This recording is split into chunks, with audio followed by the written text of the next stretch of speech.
What's up, guys? So I got a great question from a buddy, Jacob. He's getting ready for a jiu-jitsu tournament, and he knows he needs to do extra cardio. He says that he's had some knee injuries in the past, and running is out of the question.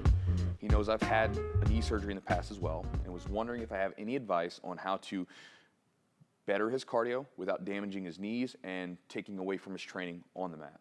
So, cool. All right, Jacob, thanks for the question, brother. This is something that comes up a lot. You know, guys are getting ready for a tournament, and especially as you get older or if you've had injuries in the past, you have to respect those things, and you can't train in the same way that you may have been able to do when you're younger. So regardless of whether or not, I imagine if you're watching this video, your knees probably hurt a bit, and that's why you clicked on it. But even if your knees don't hurt, I have a good piece of advice for you to get ready for a jiu-jitsu tournament. So first off, this is the Airdyne bike. If you've not used it before, you may look at it, because I know that the first time I ever used one was for physical therapy. And so when we got these bikes here in the gym, I kind of looked at them and was like, this is what we're doing? We're doing the Airdyne bike? Okay. But it's a legitimate workout, and it's tough. Again, you can use them as a great warm-up to just basically pedal and move around for about 10 minutes at a slow pace. It's a great workout to get the legs moving, and if you have some stiff knees and stuff like that, it'll help loosen that up. But if you want to get a great workout in for a tournament, here's my advice to you. Take this Airdyne bike. You probably have one in your gym. If you don't have one at your gym, go to any weightlifting gym that's around you. I guarantee you they have one. And take the duration of your match. So, Jacob, I think you said that you were a blue belt when we were talking through the emails, and so I imagine that you're going to probably subjected to 6-minute matches. If you're watching this, if you have 7, 8, 10-minute matches, whatever it is, that's fine. Just input, whenever I say 6 minutes, just input that time. So 6 minutes on this thing, okay? When you do it in bursts. So I like to do the Tabata style workout. That's what, whenever I get my students to try this thing out, this is what I introduce them to. Do 20 seconds on, real fast. I mean, as fast as you can pedal. And the way that I do it is I will sort of build up to where at the by the end of the first 10 seconds of that duration, I'm at it as fast as I can go. I'm going as fast as I can possibly go, and then I just try to maintain that. Now, it's going to drop a little bit, but I try to maintain it for the next 10 seconds leading into the end of that 20-second interval. And then at the end of that 20-second interval, go slow, just move.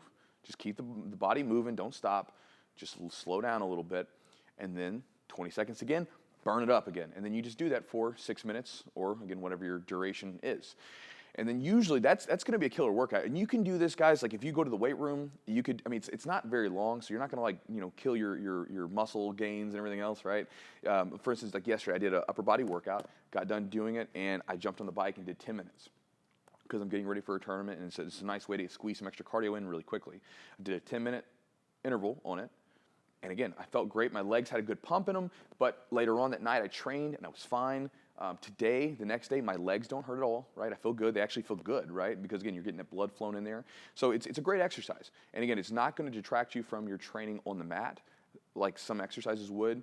And again, guys, and sort of on a side note, if you guys are doing a lot of strength conditioning, cardiovascular exercise, whatever it is, to boost your training, remember that you're doing that to boost your training.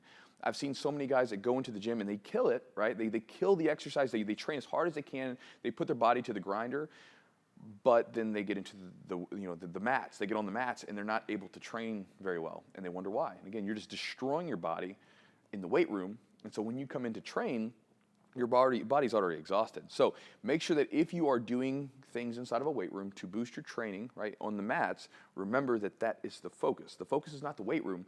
The weight room is simply to help support what you're doing over in the mats. So again, great exercise, guys. Try it out. When you first start, see how one match feels. If one match is, or when I say match, right, like one sequence through. So like if you did like a 6-minute match on it, like 20 seconds on, 10 seconds slow, for 6 minutes, see how you feel after that. If you feel like you got more in you, take 2 minutes off, shake your legs out a little bit, jump back on it, do it again. And you can do that for 1 or 2 matches, and that'll cook you. And again, you can squeeze this in at the end of a workout, and it's a great way to boost cardio without taking away from your training on the mat. Guys, I hope that helps. If you have any questions, let me know. And Jacob, again, thanks for the question, and good luck on your tournament.